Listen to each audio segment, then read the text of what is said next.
We're here at Copacetic. I'm Dr. Joe Clark. Joining us today is Erin. And Erin has a very interesting story. A lot of folks, I think, suffer from something similar, a similar diagnosis to what she's received. Erin's a very type A person. Fair. So I'm driven to find solutions to problems. And fortunately, she's trying to find solutions to her problems here. We're working together on it, and she's a joy to work with. And I asked her to come and tell her story. So, Erin, can you tell us your story from the beginning, as you understand it to be, and where you ended up, and then where you were at when you came here and where you are now? Absolutely. It's a long journey, and coincidentally a year to the day, so there's been some time here for reflection, and you're also a complete pleasure and joy to work with, so glad to be here. So I have a condition called POTS, Postural Tachycardia Syndrome, which I was diagnosed with about 7 years ago, but I've been passing out since I was in middle school. It started in early days with my dad finding me on the floor in the morning, and they kind of chalked it up to a high metabolism, maybe not getting enough nutrition, playing a lot of sports. He calls it type A. I'd like to think of it as a high performer. But from the time that I was a young girl, and I kept doing all the things that I loved, right? Playing sports, school, eventually got into work, and these fainting spells became much more public and much more damaging to my body as I grew up. So about 3 years ago, I had a really bad experience where I fell multiple times in a row, hit my face. I was starting a new job at the time, and it got to a point where it was, I wouldn't consider it manageable anymore. I thought that I was always very different from the other POTS patients, right? You join these support groups and kind of get feedback. I wasn't experiencing these symptoms every single day. I would have kind of 1 or 2 times a year, or maybe even every couple of years, a major flare-up that just completely set me back. 1 year ago, I feel like I was at my peak mental, physical level for myself. Healthy 37-year-old, very independent, very high-performing individual, doing everything right across social life, work, relationships, you name it. And I had a flare-up. I fainted. I fell backwards, passed out, and then fell backwards. So the back of my head kind of took the brunt of that. And I woke up with a very severe concussion that took about 2.5 months for what I say the walls to stop moving, and for me to be able to see straight, read a phone, read my computer, work effectively, be able to recall in conversation. And my life changed from the moment that I woke up from that concussion. I felt 50 years older, right? My whole body was tensed and in pain, and I would get into this, like exhaustion pattern, and I was sleeping about 8 or 10 hours a night, waking up feeling completely depleted and still crippled.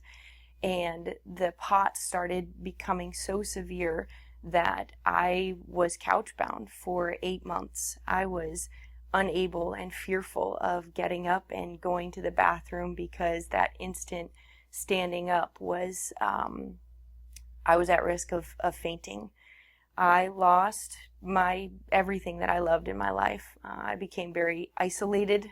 My friends didn't understand what was going on. I think this is one of the chronic conditions that can, fall under that invisible illness description, where, some days I would be okay and seemingly happy and healthy, and the next days I was having to say no to absolutely every invite, right? And you get in this pattern, in this cycle of leaning into some support groups, doing some research.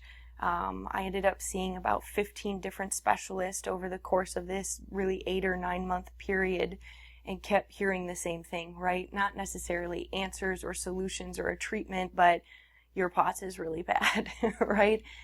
I know that. I know the point in time that it became devastatingly worse and really just stripped my entire life from me.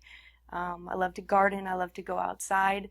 I couldn't even walk outside to go sit in a chair and enjoy life, being able to sit upright.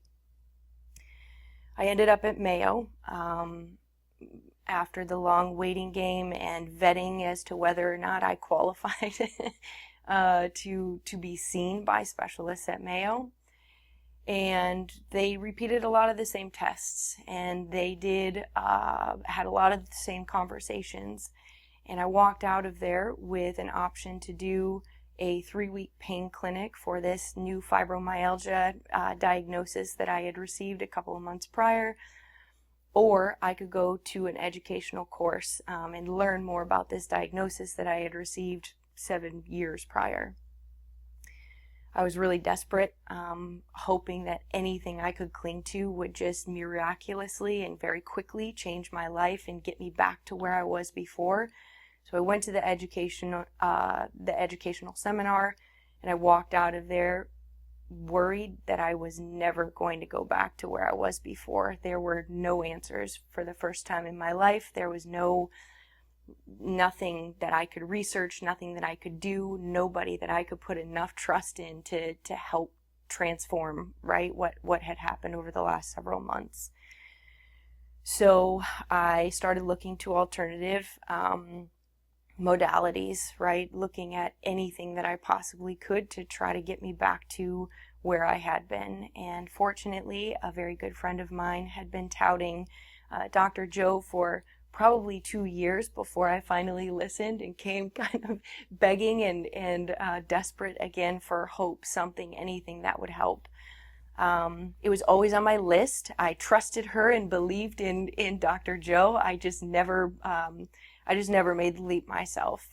Firmly believe in acupuncture. It is a huge part of my family and my friends' lives and has performed complete miracles. And I just didn't take that hump until I was desperate enough. I remember walking the halls of Mayo with my mom the week before I came in and talked to my friend and secured an appointment, I think the very next day, with Dr. Joe.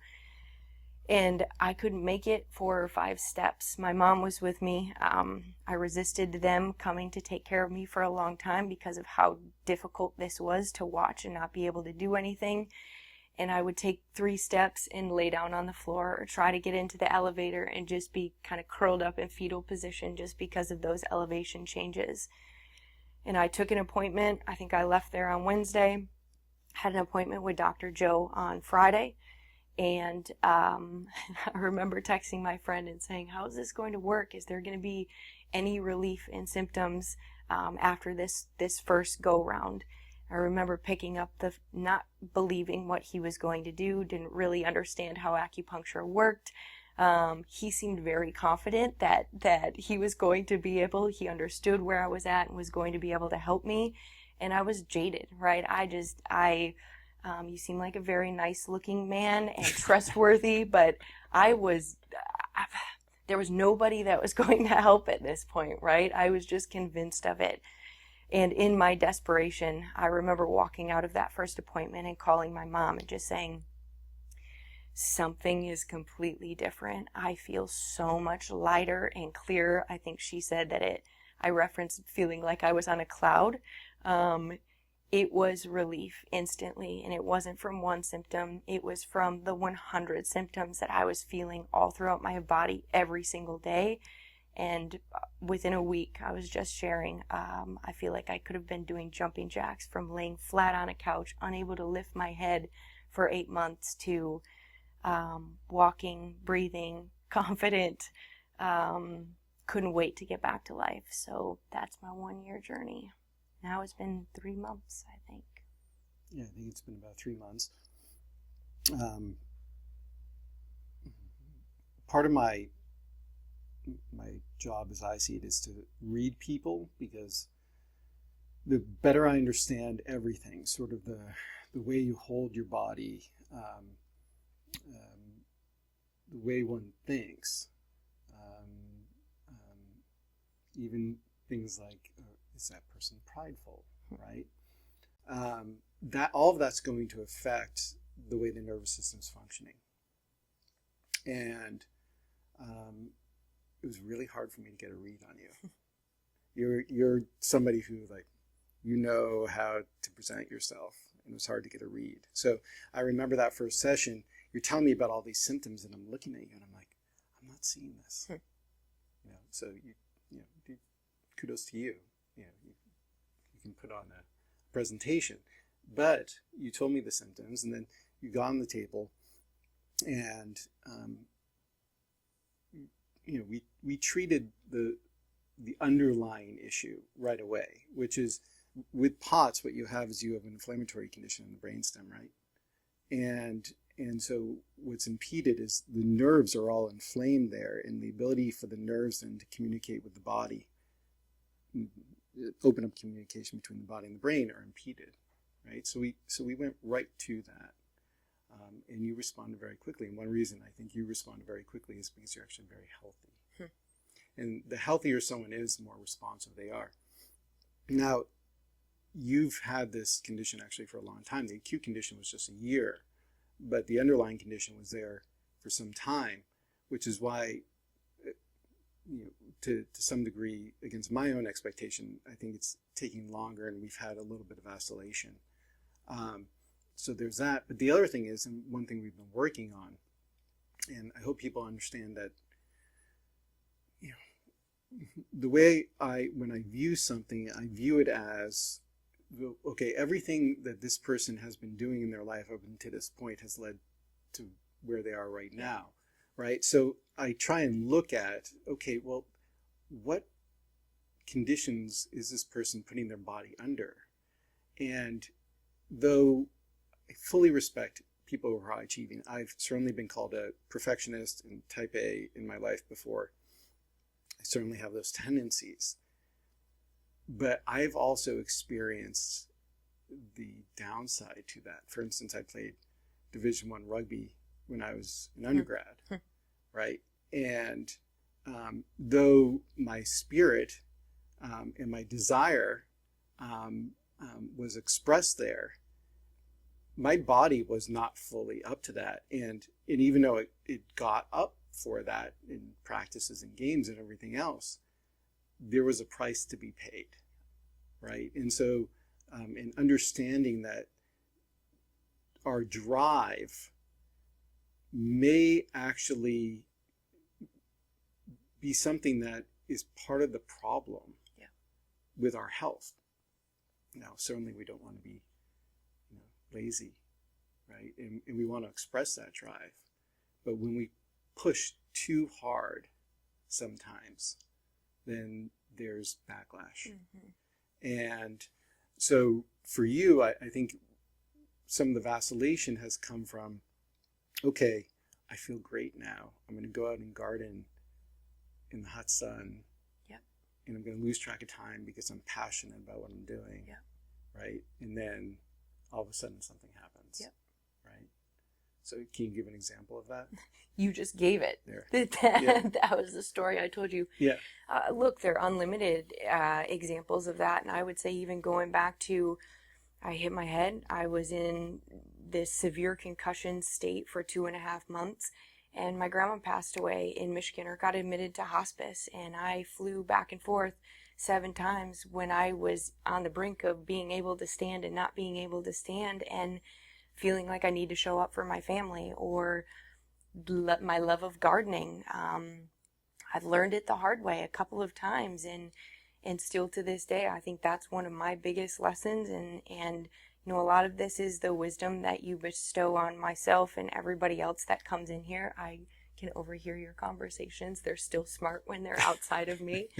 But it is these tolerances and these balances and these inputs or stimuli for your body and how it's going to react. And I don't think I would have learned that at any of these specialists if they were able to help me. I don't think that I would have learned that on the backside of this.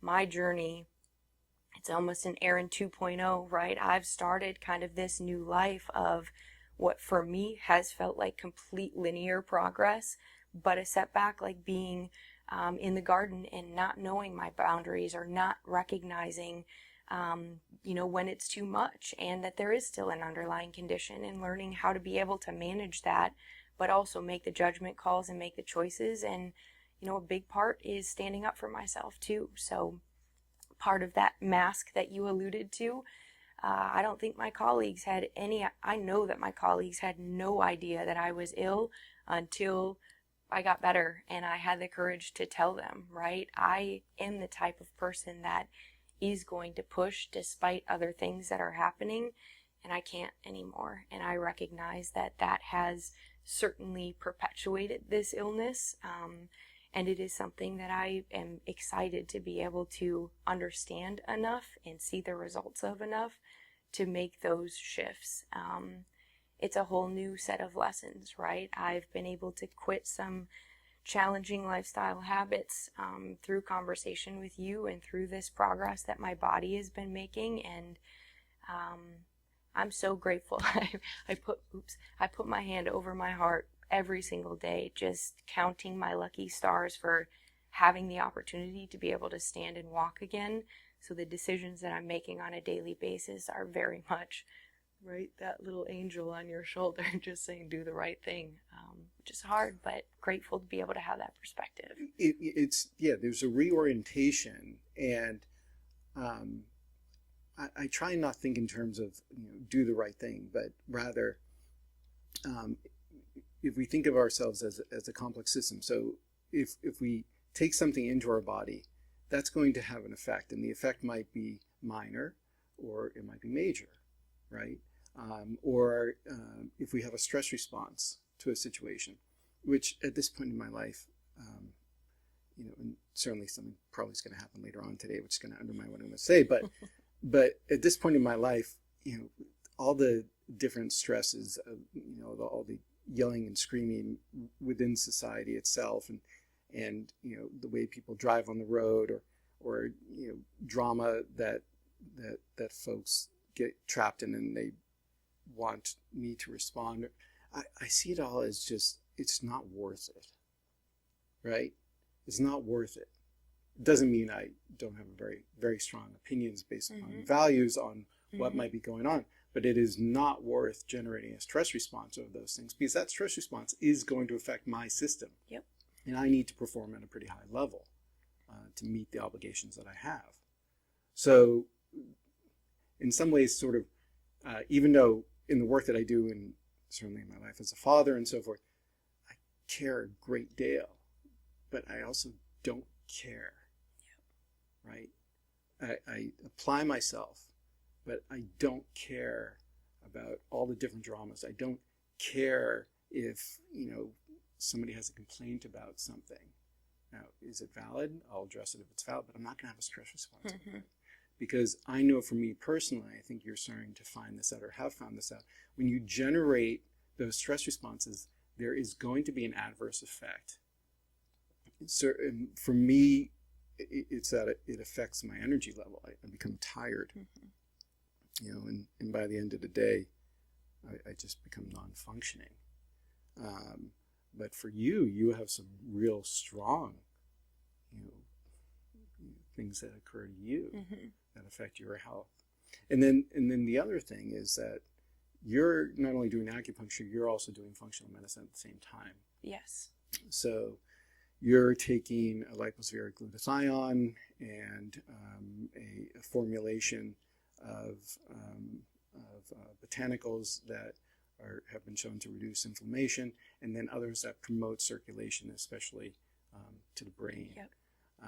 And you're taking those very consistently. So when you started taking those, especially because that's when people tend to notice the difference, did you notice any differences when you started on that regime? Almost instantly, and again, I didn't want to believe it. I think I, in fact, texted my friend and said, hey, are supplements important, before you had prescribed them, if you will.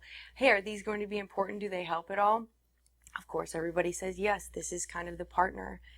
I went from taking a fish oil supplement a night, basically my whole life, to being prescribed 8 medications that didn't work, dropping off of them, and within a day switching over to these supplements. And I remember my mom still being with me at the time saying, take these supplements, take these supplements. And I'm like, one more thing to ingest. Like, I want nothing else. These are not going to help. And I remember the second or third day feeling that instant, huge inflammatory response. And I think that was so much of the relief that I started recognizing. And even the ability to stand up, you could feel how difficult it was for blood flow to make it from my heart up to my neck, up to my head. So yes, immediately. Mm-hmm. Yeah, and then the effects of those. So the idea is, lay behind the curtain a little bit.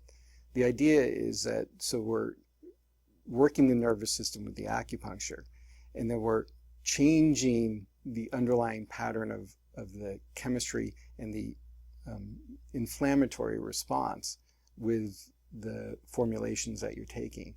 And we're doing those concurrently. And the idea is that if we're consistent with those over time, we're actually going to fundamentally change the way the system runs itself, right? And the idea is that we're actually not really creating something new. All we're doing is trying to reestablish the way that it functioned before it started this pattern, right? I think it's very difficult, if not impossible, to teach the body sort of a new function, especially after, let's say, about the age of 30, right? But what we can do is we can reestablish previous patterns. The body sort of remembers everything, right? And so what we're trying to do is say, essentially, to the body, hey, let's do this. And the difference between pharmaceuticals and functional medicine, nutraceutical, botanical approach is that botanicals kind of hold the body's hand. It's sort of like, it's an encouragement. It's behave like this, function like this. Would you do it, please? And here are some resources for you to do that, right? And a pharmaceutical does it for the body. So the body doesn't learn anything. It doesn't establish a new pattern, right? And for some people, that's the right thing, especially for folks that, and it's best people are just completely honest with themselves. It's not bad or good. It's honesty is the only good, right? And so people need to be honest with themselves. You know what? I can't make any changes. I don't want to. I can't do it. Then don't. It's your life. Choose your own adventure. Then go the pharmaceutical route, or maybe we can assist a little bit here, right? But what you want, because you're a high achiever, but what you want is actually to be able to be fully functional on your own. Live again. And that's our goal. And you're capable of making changes. You've been so consistent. It's wonderful to work with someone like you. Absolutely wonderful, because you show up, you're very consistent. I think to some degree you still, when you come in, and I always sort of do it here if nobody else is around in the waiting room, and sort of have a conversation with you, because I think if I keep it casual, then you're not going to put on your best face, right? And so I'll get a better idea of what is going on, because you're always, you're sitting here so proper. And I'm going to lay on the couch next time. Oh, that's fine. That's perfectly fine. And I think that we have made progress. Like, for instance, I do actually think, though, there was a regression when we tapered from 2 treatments a week to 1. But our goal, certainly my goal, is to taper out. I always tell people my goal is to make myself obsolete. Like, if I'm doing my job, my goal is to make myself obsolete. And my passion is doing this. It's taking people from one state and assisting them to get to the other state, so they're completely self-reliant, right? Can we always do that? Not always. There are some folks that, they come once every 3 weeks because they can't be fully self-reliant, so they come back and they're on something. But with you, I think that there's a very, very good chance that, I would say, in the not too distant future, and it might just be like another 3 months, that maybe by choice you'll come in here once a month for wellness. Wow. Right? Because you have progressed significantly. right? And I also think that the tapering coincided with some stressors. It was a confluence of events that caused the regression. It wasn't just tapering from 2 acupuncture treatments a week to 1. And then eventually we'll also taper off the nutraceuticals, right? Now, I am on different formulations because I find that for me, my body does really well when I am on a certain regime, and I modify it depending upon the season and the stressors I'm under and so forth. And if you want to choose to do something like that, once you develop a greater understanding of sort of what's available and different types of quality and how things affect you, I think that that's great, especially because it's very difficult to get everything our body needs from our food these days. But again, you'd be in a position where you don't have to do that, which I have very little doubt that you'll get there. That's incredible. You've saved my life. I know I say that all sweet. the time, but I'm serious. I think it's very difficult for people to understand also what was 3 months ago me till today. And you know, it's like the one thing that I haven't researched to death and try to understand, but it blows my mind being able to walk in here and say, here's an element, here's something that's off, maybe something we haven't even treated in the past, and there's relief. I think that your knowledge of the system and the integration of the system is that's not what Western medicine does. That's not what the pharmaceuticals were looking at, right? I think at one point I was on the highest possible dose of 40 milligrams a day of a vasoconstrictor.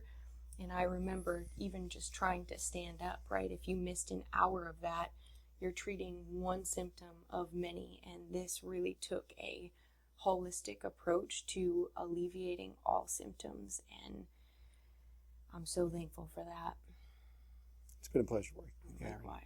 Likewise. Thank you so much for sharing. You know, I encourage folks to share. When we spoke about the possibility of you possibly sharing, because I think folks watch things like pharmaceutical commercials, or they watch TV shows about what goes on in hospitals or something of this nature. And they think that, one, this is the truth about health conditions, sickness and disease. And I would say that it's not. What it is a representation of a system, a sick care system, that I would say is excellent at certain things and honestly terrible at other things. But has convinced everyone that they're the absolute authority, that their brand, their perspective, their interventions, their language is the absolute authority on health. And I would say no, they're the absolute authority on their gestalt, on their system. Yeah. And that's wonderful, because if I have for instance, let's say a blockage in an artery that is dire, I want to go to them and I want them to know exactly what to do and to do it really well as quickly as possible, right? But when it comes, that's an emergency intervention. But when it comes to health, health is a process, and health really comes about as a confluence of the system working well together. And the way their particular system is set up, their industrialized system is set up, it doesn't really allow for that. So go to them when you're dealing with an acute emergency situation, and then find someone who works in actual health to then help create the conditions for you to then recover, right? And to some degree, industrialized medicine does this with physical therapy, right? Yep. It's sort of like, well, you have surgery, now go to physical therapy, right? Physical therapy works on range of motion, it works on circulation, right? It works on maybe to some degree inflammation by, icing in certain ways and so forth. But it's very rudimentary, and these ancient medical traditions with boatloads, unbelievable. I will never be able to even touch on a small percentage of all the literature within the lineage in which I work, right? But it's accumulated over time, and it's accumulated clinical knowledge over time. And nothing that doesn't work would subsist over that period of time. It must work. For it to have been around, documented for 3,000 years. The literature itself goes back 3,000 years. There's no way that it's not valid, right?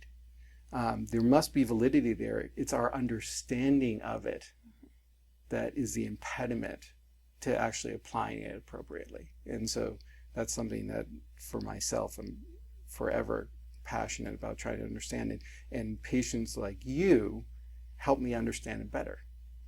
And that's why I think a medical practice should be a medical practice, is that you learn from every patient. You learn more from every patient, because everyone is unique and everyone has something to teach. So I appreciate you teaching me.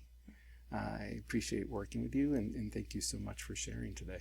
My pleasure. Thank you. My pleasure.